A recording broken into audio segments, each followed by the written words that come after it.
બા આજે આ જીત થઈ ગઈ છે અને કાનાભાઈ પણ હવે જે રીતે આપણે જોઈએ સક્રિય રાજકારણમાં છે, તો સંતોષબાની કેટલી યાદ આવે છે આજે?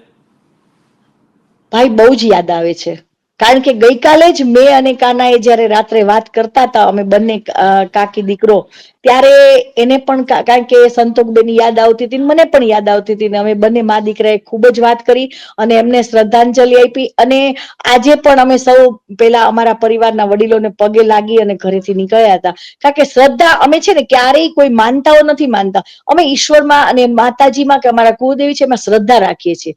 અને એ શ્રદ્ધાનો પુરાવો પણ એવો સરસ મળ્યો આજે અમને.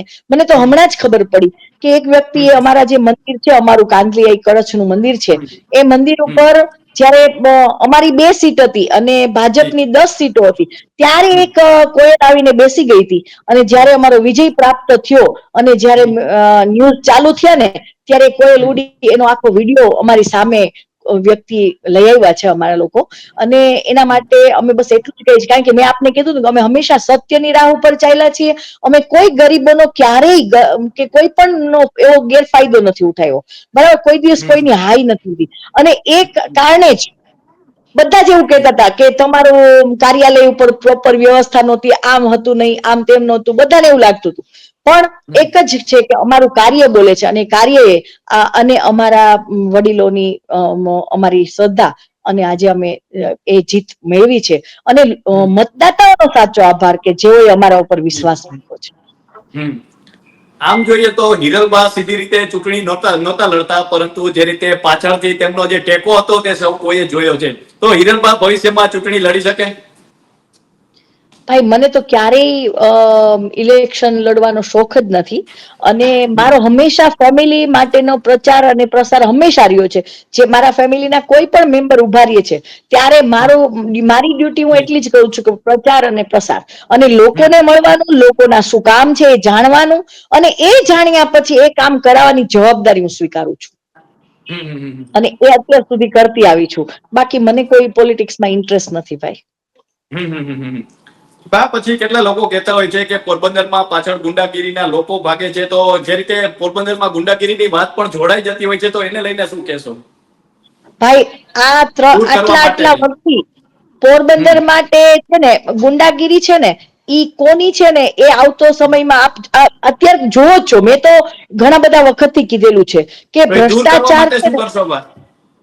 ભાઈ પોરબંદરમાં તો અમે શું કરી શકીએ? અમારી પાસે જે લોકો આવે કોઈ પણ જાતની ફરિયાદ લઈને, એમાં જી અમે કોઈ પણ ના ફેમિલી પ્રશ્નો હોય એ બધા અમે પતાવી શકીએ છીએ, બરાબર છે. બાકી રાજકીય પોરબંદરની સીટ ઉપર તો અત્યારે અમારા કોઈ ઉમેદવાર ઘરની વ્યક્તિ છે ને, એટલે અમે કઈ કહી ના શકીએ. કેવો માહોલ છે બા? આજે ચૂંટણીમાં જીતાઈ ગયા છે, તો જાડેજા પરિવારમાં કેવો માહોલ છે? ભાઈ જાડેજા પરિવારમાં જશ્નનો માહોલ તો હોય જ, સ્વાભાવિક છે કે જીત થઈ છે. પણ અમે લોકોએ એવી કોઈ જ જીત માટે કોઈ જ જી ખૂબ આમ કે કેવાય ને કે રંગ ને ગુલાલ ઉડાડો ને ઢોલ નગારા વગાડો. લોકો સામેથી આવ્યા, 5-10 મિનિટ ઢોલ વગાડવા, એ લોકો ખુશીથી આવ્યા હતા, એટલે 10 જ મિનિટ એ લોકોને ઢોલ નગારા વગાડવા દીધા. બાકી અમે બધાને કીધું હતું અમારે કોઈ શોબાજી નથી જોઈતી. જી. ફક્ત આ અમે લોકો જી જી જાહેર સભા પણ આજે નથી જી કરી. અમે ફક્ત ગામની અંદરમાં ગાડીઓમાં બધા બેસીને નીકળ્યા, અને હું બધા લોકોને મળતી નીકળી. કારણ કે કાનો ને એ બધાને આજે બધા લોકો હારતોરા કરતા હોય એટલે એને એનું કાર્ય કરવાનું હતું. મારે તો મારું કાર્ય કરવાનું છે, એક બંધ છે ને, એ હંમેશા હું કરતી રહું છું. જી. એટલે હું આ લોકોને ક્ષણે મળતી જો રહી બધા. જી આ ક્ષણે જો હિરલબાને પૂછવામાં આવે કે જીતના 2 કારણો શું, તો શું લાગે છે બા? જીતના 2 જ કારણો ભાઈ, કે આ લોકો જે વર્ષોથી કુતિયાણાની અંદરમાં જે પ્રાથમિક સુવિધાઓનો અભાવ, અને આ ગ્રાન્ટો જે આ લોકોએ ભ્રષ્ટાચાર કર્યો, એ ભ્રષ્ટાચાર ની જે વાત છે, અને વિકાસ ક્યાંય પણ નહોતો, અને એ જે અમે વાત કરી છે, આ 2 કારણો સાથે લોકોને અમારામાં જે વિશ્વાસ હતો કે ભાઈ આજ લોકો અમને આમાંથી બહાર કાઢી શકશે, એટલે 2 કારણો મુખ્ય, એક ભ્રષ્ટાચાર કર્યો જી તે, અને એક એ લોકોએ કોઈ પણ ભ્રષ્ટાચાર એટલે કે કોઈ કામગીરી જ ન કરી, અને એક એ લોકોએ જે સતત ને સતત ભય ફેલાવ્યો હતી. બા હવે જોઈએ તો આપણે કાંદલભાઈ પાસે ધારાસભ્યથી માંડીને હવે નગરપાલિકા પણ છે, તો હવે કામોને વેગ મળશે?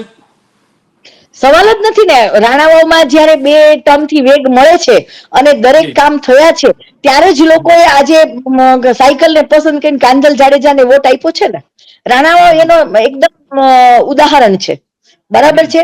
અને હવે કુતિયાણામાં એ જ રીતે કામ કરી બતાવશું અને લોકોનો વિશ્વાસ અત્યારે 14 બેઠક આવી છે પણ આવતા વખતે વધુ બેઠક આવે એનો પ્રયત્ન કરી અને લોકો સમક્ષ જશો અને લોકોના કાર્ય કરીને લોકોને દેખાડશું. શું લાગે છે બા, લોકો અત્યારે શું કહી રહ્યા છે? ભાઈ લોકો આજે જયારે હું માર્કેટ મેઇન રોડ કુતિયાણામાં જયારે નીકળી અને બધાનો આભાર વ્યક્ત કરતી હતી ત્યારે સૌથી મોટી વાત એ જ હતી કે અમે ઘણા બધા વર્ષો પછી કુતિયાણા આઝાદ થયું, તમે બધા બસ હવે કામ કરજો અને અમને વિશ્વાસ છે કે તમે કામ કરશો. અને એ હિસાબે તમને મત મળ્યા છે ને અમે પણ એ લોકો વડીલોને જે કોઈ હતા એને વંદન કર્યા છે અને વચન આપ્યું છે કે ફક્ત નગરપાલિકા રચાઈ જાય એ જ દિવસથી કામગીરી શરૂ હશે. વાહ, આપણે આજે જોઈએ તો પરિણામ જયારે આવતા હતા સવારમાં આપણે જોઈએ તો પાછળ ચાલતા હતા, પછી ધીરે ધીરે બપોર બાદ આગળ આવ્યા તો ત્યારે કેવું લાગતું હતું? ત્યારે કઈ ડર લાગતો હતો? નાજી નાજી, મને વિશ્વાસ હતો કારણ કે મેં ટોટલ 6 વોર્ડની દરેક સીટ ઉપર મેં પહેલેથી મનોમંથન કરેલું હતું એટલે મને પાકી ખબર હતી કે પેલા વોર્ડમાં 4 સીટો આપણી નહીં જ આવે. બીજા વોર્ડનો મેં 2 જ સીટ અને જે 2 વ્યક્તિઓ માટે નક્કી કરી હતી એ જ 2 વ્યક્તિઓ આવી એટલે એ રીતે. અને બીજું કે મને 4, 5, 6 3 નંબરના વોર્ડમાં પણ મને ખબર હતી કે કદાચ આવશે તો એકાદી સીટ આવશે એટલે 3 નંબરના વોર્ડની ના આવી અને 4, 5 ને 6 ની અમારા બધાનો જજમેન્ટ એક સરખો હતો, મારો, કાંધલનો, કાનાનો અને પબ્લિકે જે અમને રિવ્યુ આપ્યા તેનાથી કે 4 સીટો બધી જ તમે લેશો.